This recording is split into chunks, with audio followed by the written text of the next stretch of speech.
Alors là, le sujet, c'est de voir les raisons pour lesquelles on veut avoir un enfant. Alors, il y a différentes raisons, on n'est pas tous partis sur la même raison.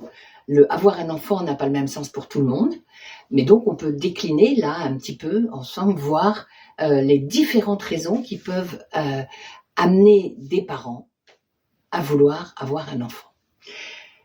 Alors, la raison la plus basique, je dirais, c'est quand on n'a pas voulu et qu'on se retrouve avec un enfant. Alors ça, c'est même pas on voulait, mais il peut très bien être accueilli sans problème. Et auquel cas, à partir du moment où l'enfant arrive, on en est responsable. En tant qu'adulte, en tant que responsable, en tant que parent, on est responsable de l'enfant. L'enfant, il arrive, il n'est pas fini. Qu'est-ce qui va se passer? Ça va être à nous de lui proposer de quoi le finir, si je puis dire. Alors, pour la plaisanterie, comme d'habitude, je vais dire, mais ceux qui le finissent très bien peuvent même l'achever. C'est plutôt pour rire, parce que qu'est-ce que ça veut dire? C'est lui donner toutes les possibilités pour qu'il puisse ensuite vivre sa propre vie. Sans nous, sans les parents. Et c'est là qu'on va voir les différents niveaux d'accompagnement pour un enfant. Parce que une des raisons aussi, si on veut avoir un enfant, c'est parce que soit on est beaucoup dans la matière et on y croit, et ça va être important d'avoir des héritiers, pour répartir cette matière, qu'on n'ait pas travaillé tout ça pour rien et que ça parte pas n'importe où et chez n'importe qui. Ça peut être une raison, même si ça n'empêchera pas d'aimer son enfant à la façon qu'on peut aimer chacun. Puis il peut y avoir la raison de moi j'ai vécu des choses difficiles et j'espère pouvoir donner à mon enfant tout ce que moi je n'ai pas eu. C'est assez fréquent aussi parce que c'est assez cohérent de vouloir aller chercher chez nous ce qui n'avait pas pu se révéler, mais qu'on va pouvoir révéler à travers l'enfant. Il y a encore une autre possibilité, c'est de se dire que l'enfant, il va permettre de l'évolution du monde, et il va le permettre d'autant plus que si il comprend ce que moi je crois aujourd'hui, il va gagner du temps, il va pouvoir être opérationnel plutôt que moi je n'ai pu l'être, mais je vais lui passer tout ça pour que lui il soit tout de suite opérationnel. C'est-à-dire que le plus vite possible et qu'il adhère bien à ce que je lui propose, parce qu'avec le chemin que j'ai fait, ça serait bien quand même ils soient en accord, parce que je pense qu'il n'y a pas mieux en tant que parent. Ok. Et puis il y a aussi des personnes qui pourraient bien accueillir un être. C'est-à-dire ne pas avoir la notion d'avoir, mais la notion d'accompagnement pour qui il est. Ceux-là savent qu'ils vont perpétuer l'espèce humaine. Les autres aussi, ils penseront peut-être, mais peu, c'est pas trop le sujet. La notion de l'ensemble est pas très présente. La notion individuelle est très présente. Donc si on parle de l'ensemble et que on met au monde un être humain pour qu'il puisse participer à son évolution, très bien, mais quelle évolution? Est-ce que ça va être depuis notre point de vue à nous? Est-ce que nous, on va lui parler, lui passer nos croyances, lui passer ce qu'on pense qui est le mieux? Est-ce qu'il va adhérer à ce que l'on pense, ou il va avoir la qualité, la capacité et d'être accompagné pour penser autrement? Et c'est là où on voit la différence entre accompagner un être au vouloir avoir et attendre un résultat. Ça va donner ça va donner le ton des deux endroits possibles qu'on va garder comme généralité chacun. Quand on met au monde un enfant, quand on lui donne la vie, qu'est-ce qui va se passer? On lui propose une montagne. Et on lui dit, tu vois, la vie, c'est la montagne, ça c'est ta vie. C'est une montagne. Et nous, en tant que parents, écoute, on va faire en sorte que la montagne soit la plus belle possible. Alors, tu vois, chaque fois, on va enlever toutes les aspérités pour que vraiment tu aies une belle montagne lisse, un beau truc, tu vois. On a vraiment tout fait pour que ce soit génial. Tu t'es d'accord, hein? Ah ouais, c'est joli. Oui, c'est très joli. Et vraiment, avec tout ce qu'on a fait, je comprends que tu trouves ça joli. C'est un peu normal. Ouais, d'accord. Et alors? Et alors, la croyance des parents et la croyance des enfants vont rester au même endroit, c'est-à-dire en bas de la montagne, et les enfants vont regarder la montagne en sachant que c'est une belle montagne. ça va rester là. Il n'y aura pas d'action. Si les parents proposent à l'enfant, voilà ta montagne. Et elle a plein d'aspérités. Et à quoi elle sert, ma montagne? Elle va servir à ce que tu la gravisses. Ah, mais alors, si je la gravis, plus je vais monter, plus je vais m'éloigner de vous. Oui, mon chéri, tu vas t'éloigner de nous. Mais pourtant, vous me donnez tout ce qu'il y a de mieux. Je comprends pas pourquoi je ne devrais pas rester avec vous. Mais parce que tu vas rester avec nous le temps que tu ne peux pas avoir monté plus haut, le temps que tu apprennes à te développer pour gravir cette montagne. D'accord. Et au début, alors, comment on s'y prend? Écoute, on va te faire la courte échelle pour arriver à la première aspérité.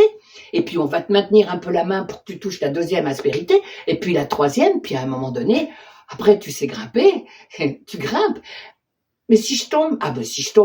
Si tu tombes, on sera là. Dans la première partie, c'est nous qui serons là. Mais dans la deuxième partie, voire plus, tu trouveras bien quelqu'un sur ton chemin qui t'aidera à te remettre sur pied pour pouvoir continuer à gravir. C'est ça les rencontres, c'est ça, tu vois, ce qui se passe. Et on ne sait pas aujourd'hui ce qui va se passer pour toi. Mais ce qu'on sait, c'est que on n'est pas là pour te protéger. Nous sommes là pour t'accompagner. On ne sait pas aujourd'hui qui tu es, mais tu es forcément un bel être. Et on ne sait pas comment ça va se dérouler dans la matière, ce que tu vas faire, parce que tu n'es pas un faire humain. C'est pas ce que tu vas faire qui va faire qu'on t'aime. Si tu fais tout bien, évidemment c'est facile d'aimer quelqu'un qui fait tout bien, mais tu as le droit de pas faire tout bien. Parce qu'on te propose des cadres, on te propose une éducation nationale, on te propose plein de choses. Est-ce que tu vas les faire bien, toutes ces choses qu'on te propose? Pas sûr. Est-ce que si tu ne les fais pas bien, on peut t'aimer? Probablement, oui. En tous les cas, c'est l'idée qu'on a de l'accompagnement pour l'enfant. Mais ça, c'est dans le cadre donc de parents qui n'ont pas envie de posséder, n'ont pas envie d'avoir, qui respectent l'être. Ceux qui ont l'avoir et qui sont persuadés que c'est juste et que c'est bien, ils vont le vivre comme tel.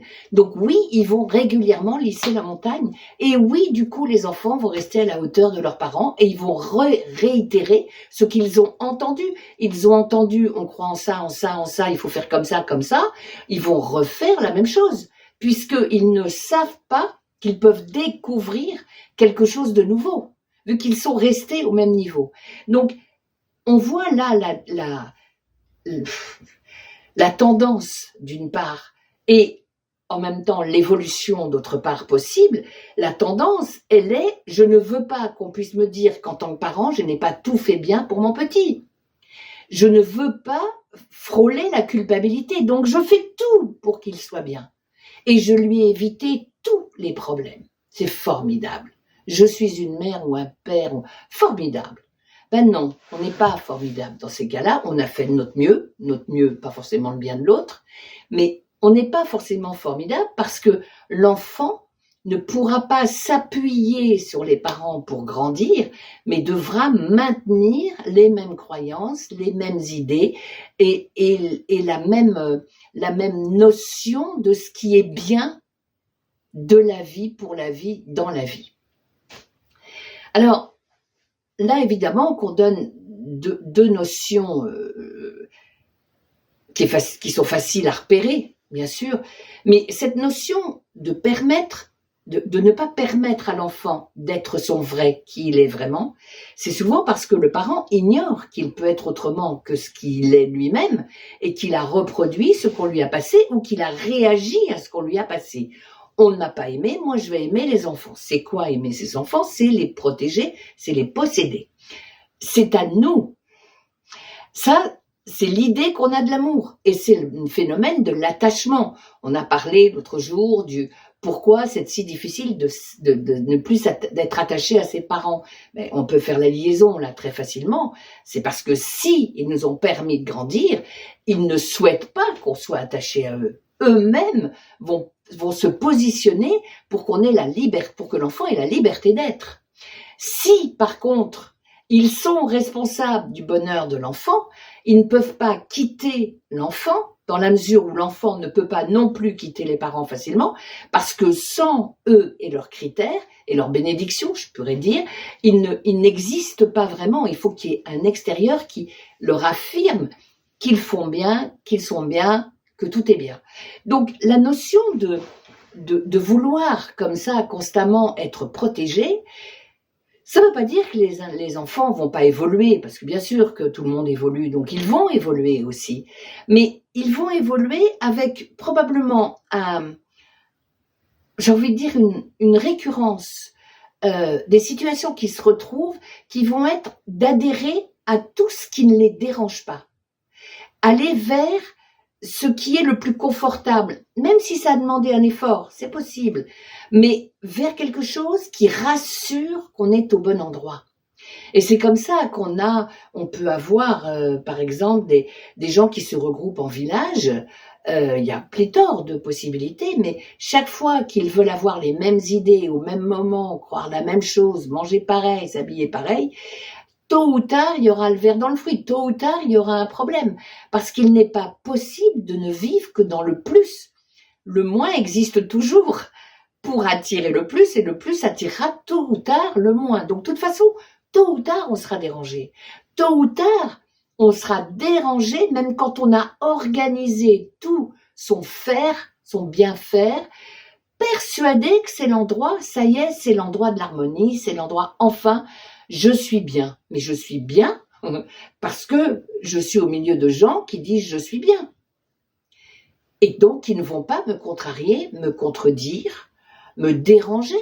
On croit pareil, on mange pareil.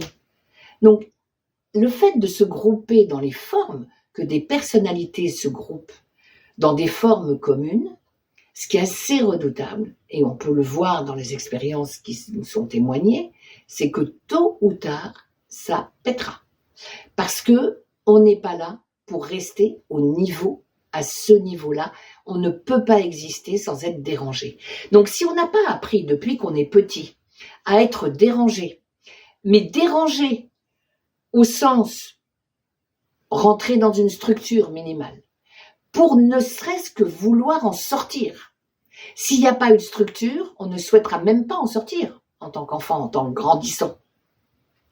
S'il y a une structure, soit elle nous convient et elle nous a laissé nous exprimer, mais il y avait une structure de forme, mais par contre, un panel possible d'expression fondamentale de qui on est, soit il n'y a que la structure et il faut rentrer dans la case. Et si on doit rentrer dans la case où on a le tempérament à ça et on va trouver ça merveilleux, ou on n'a pas le tempérament à ça et on va péter la case pour aller voir ailleurs. C'est une grosse réaction.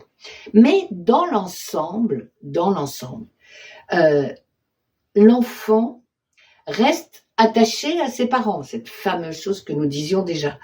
Et c'est vraiment le fait de ne pas avoir appris à grimper, à se tromper d'aspérité, à vouloir faire un grand écart en allant là alors qu'il y avait une marche là, on l'a pas vue.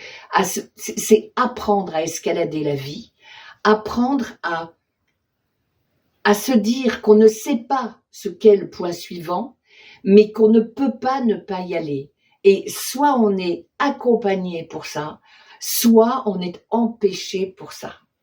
Donc, les parents, dans le fait d'avoir un enfant, il y a avoir un enfant, il y a accueillir un être, et c'est pas forcément, ça donnera pas forcément la même notion, la même conscience, le même résultat. Mais comme il n'y a pas de hasard, tout est bien dans tout, et celui qui naît dans une famille où il restera en bas de la montagne, ben il restera en bas de la montagne. Celui qui naît dans une famille où c'est trop d'aspérité et qu'il fait de la barappe à l'envers comme ça, eh ben il va se coltiner. Celui qui vit dans une famille où les aspérités sont assez cohérente et on trouve sa place, et ben voilà. Tout est possible, tout existe et chacun est au bon endroit en fait. Simplement pour expliquer, on n'a pas tous la même raison, le même sens du pourquoi on met au monde un enfant.